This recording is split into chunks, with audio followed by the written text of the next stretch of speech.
Joining me now is CEO of Women's Forum Australia, Rachel Wong. Hi, Rachel. Look, I spoke about this topic on Monday with Chris Kenny, but I still can't quite get over the fact that the Victorian government wants to include trans women in an inquiry on women's pain. I don't know about you, but I'm pretty miffed about the idea of biological men cosplaying about pain suffered by women and being indulged on an issue that's as serious as this. What are your thoughts? I think it's absolutely idiotic and it's offensive. I saw one woman comment that it's like saying that pain is basically a fashion accessory for men who want to be validated as women. I mean, including men in an inquiry into women's pain makes absolutely no sense. Women's and men's health conditions are completely different because of the way we're biologically wired. I think that it's an absolute slap in the face to women whose health has been historically under-researched and undiagnosed. We finally have this opportunity to really dig deep into what's happening with women's health conditions. And at this point, the government's just said, well, actually, we're just going to include men in this as well. Women are already, basically losing out on female-only spaces, female-only sports, female-only services. And now apparently we're not even entitled to our own pain. The purpose of a system is what it does. Even if it is intended to do something else, the intent doesn't matter. Only the result does. The intent of inclusivity of men who identify as women into women's spaces, studies, and varied identities may be to help those with gender dysphoria, but the result is medical misogyny and qualitative inaccuracies. For example, when conducting research studies, it is imperative to accurately record demographic data so that it can be generalized. If the research question regards race and drug usage, or location and length of life, then the data becomes useless if race is not recorded, or where you want to live is recorded instead of the actual place they live. This is a very simple and obvious observation. However, in a study on women and experiences of chronic pain, conducted by the Victorian government, it was decided that it would be allowed for submissions from men who identify as women to be included. As a result, the data from the study will be utterly useless, as women and men are different. Women are not incomplete men, a perspective which has tainted healthcare for women for generations. Did you know women's health isn't covered by insurance in Japan? And neither is gender-affirming care. I spent 1 month's salary on hormones in 2023. And one of the reasons is because I get my girl juice injected, which is kind of a gray area because you can go to a plastic surgeon and you can get estrogen. But if you want other methods, you have to get diagnosed with gender identity disorder. Yes, you heard that right. And that can take months. So I started on injections and eventually I did get my diagnosis because I need it for SRS anyway, but there's no endocrinologist involved. It's just a psychiatrist giving me my prescription. And he prescribed 50 milligrams of Cipro per day, which is like super high. I was the most depressed I've ever been. I reached out to my friends on Discord and they told me they take like 12.5 milligrams twice a week. I don't feel like patches really works for me either, so I feel like my only option really was to just keep doing injections, which costs about $90 per month. And you can do the math and figure out it's really expensive per year. And as a PhD student, my salary is already pretty low, so. Another issue is that my blood test costs about $150 per test, which is way too much. And I've only done it twice, which I should really have done it a lot more, and I'm overdue for another blood test, but I just can't afford it. It's not covered by insurance. And my friends in Australia get free blood tests, which is amazing, but also really frustrating. So going back to the first thing I said about women's health not being covered, a lot of my friends complain about access to birth control because it's incredibly expensive and not practical to use it every day.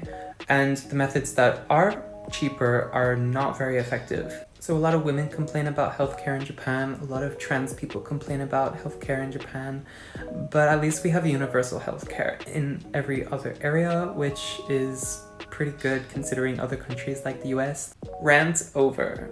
But let me know what it's like in your country. How affordable is your gender-affirming care? Victoria Smith has also reported on the impact of gender ideology on medical treatment. which has led to the continuation of medical misogyny instead of the expected increases towards medical equality. She writes, "Female people are not small male people who lack penises, but have breasts and an extra hole between the legs. We are not passive feminine creatures, receivers of the male life principle, potting soil for new humans, decorative objects, a canvas for someone else's fantasy. Yet the pretense that sex can be changed suggests we are precisely that. It suggests that our bodies do not, as Criado Perez points out, differ down to cellular level, but that all differences are superficial, to be interpreted through the male gaze and presented via whatever narratives the male sees fit. And no, a modern-day postmodern narrative is not a step up from an ancient Greek female reproductive appropriating one." Uterine transplants make childbirth possible for trans women. The first attempt ever made for a trans woman was in 1931, Lily Elb. The surgery was unsuccessful and she died of cardiac arrest 3 months later. Her body rejected the transplanted uterus. She was 48 years old. The donor has to be histologically close enough to the recipient for it not to be rejected. So similar tissues, perhaps from a family member. To the hundreds of people offering to donate their uteruses, you have to be a close enough match to the recipient. Then if the donor parts are kept, the recipient may need to be on immunosuppressants for life, which is dangerous and could shorten life expectancy over time. Quick lesson in anatomy. Ovaries produce eggs and hormones. Fallopian tubes transport the eggs from the ovaries to the uterus. The uterus is how is baby formed. All of this is interconnected. Now impregnation. If the uterus that is transplanted holds someone else's egg cells, then it won't be genetically the trans woman's even if she carries it. It would be the donor's. And even if the trans woman is naturally inseminated, we'd also have to consider how the egg cells latch to the uterine walls. Many factors are involved in this molecular sticking process. We don't yet know if a trans woman's body will produce the bioconditions necessary for carrying a baby to full term, but I believe it's worth exploring. We just need doctors and surgeons who are willing to try. It is from this mistaken perspective that trans-identified people believe that men will be able to get uterus implants in the future and to carry children, or that the body can be altered and changed as simply as changing a doll's parts. After all, if sex isn't real or rigidly defined, then giving a man a vagina or woman a penis is not so far-fetched. The denial of the reality of sex is the continued centeredness of the male body as the norm and the baseline for humanity. Women have been excluded from medical experiments due to a belief that hormonal fluctuations in female lab animals would complicate data, partly citing concerns about harming women's fertility, and partly because of researcher bias. Beliefs that women's bodies are impacted by wandering uteruses, that serving male desire by being sexually or reproductively available would cure various ailments, and a denial of female experiences in research and treatments has accumulated in more negative outcomes for female patients than male. What is the history around gynecology? There's always been sort of like these myths about the female body that kind of got turned into, what people accepted as the medical reality. So for instance, like back in the Greek days, they had something called the wandering womb, which is like literally they thought that your uterus moved around your body and was like chasing sex and pregnancy. And if it was unhappy because you didn't give it enough sex, then you would feel sick. So that's like literally like doctors in Greek times would prescribe things like try and get pregnant. Like some of that is still present in how, women and people assigned female at birth are treated today. So for instance, in endometriosis, there's still this myth that if you get pregnant, it treats endometriosis. It doesn't. People may feel a little bit better because of hormone changes, but it's obviously like not like a long-term cure. Like you can't be like, well, this is going to be like fixing all your problems, go get pregnant. But people get told that all the time.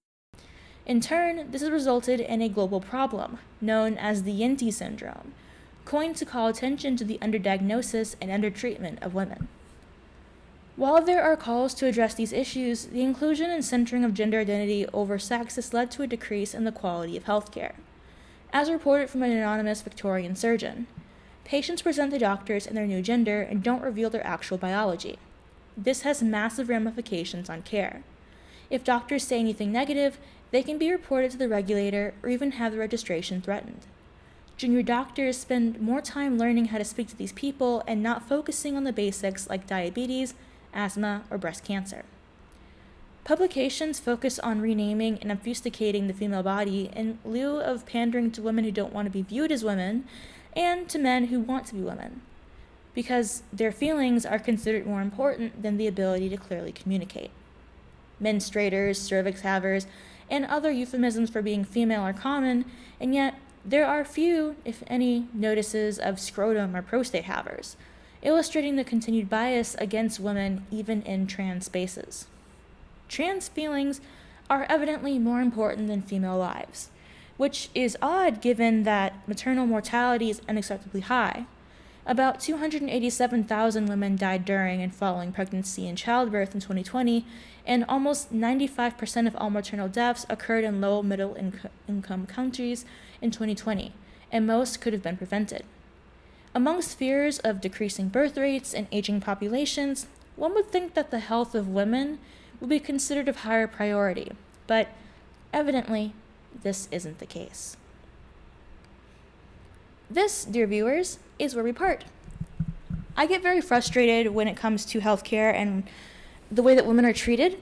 It's been a while. I did a video where a woman was denied her medication for a very painful disease because it could potentially cause miscarriage, because the potential life of a potential fetus was worth more than her suffering.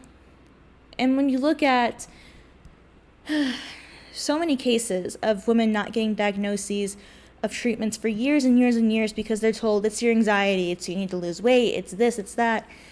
You look at the rates of death during childbirth, you look at all these problems that women face.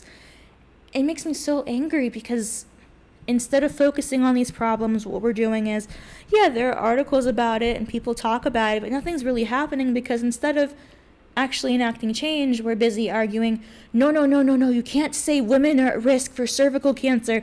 You have to say people who have cervixes, because people who have English as a second language definitely know what that means. People who are older and don't have medical literacy, they'll know. You're putting all those lives at risk, and not to mention it's dehumanizing to have the human body, the female body, broken into these little pieces when we're women. I'm not a man with a cervix. I'm not a man minus a penis. I'm a woman. Why can't we just call it women's health and get on with it? Anyhow, if you guys have any comments, questions, or concerns, let me know in the comment section down below, and I'll see you guys next time.